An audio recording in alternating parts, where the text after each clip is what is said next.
This presentation is called Work of Air number 2, the winds. With all the work you've done so far this school year, one of the things we learned during one of our first lessons is that hot air rises, and it especially rises at the equator. And it's rising at the equator because of the perpendicular rays of the sun that fall there all year long. You may have learned this and remember this from Sun and Earth lessons. Well, as those perpendicular rays of the sun are falling down on the earth, we're going to pretend like this is our earth. As it gets hot there, the air heats up, and as we all know, that hot air rises.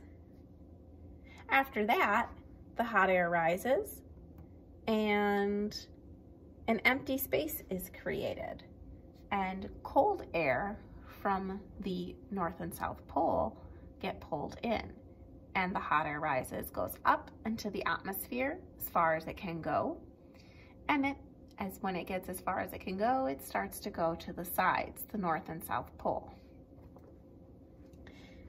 Well, at a certain point over here, the hot air is rising, going down, it gets cooled again, and that cold air comes in to take its place. That cold air from the poles begins to come in.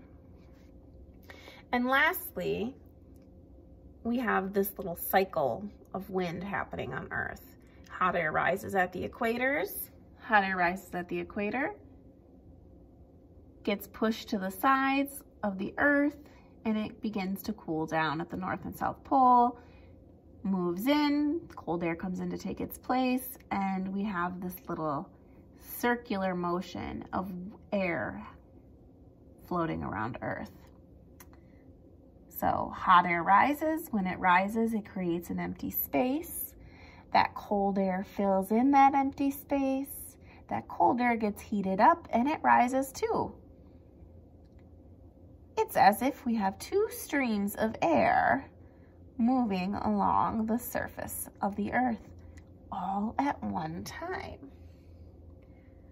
One is moving in the atmosphere to the poles, and the other is moving along the side of the Earth.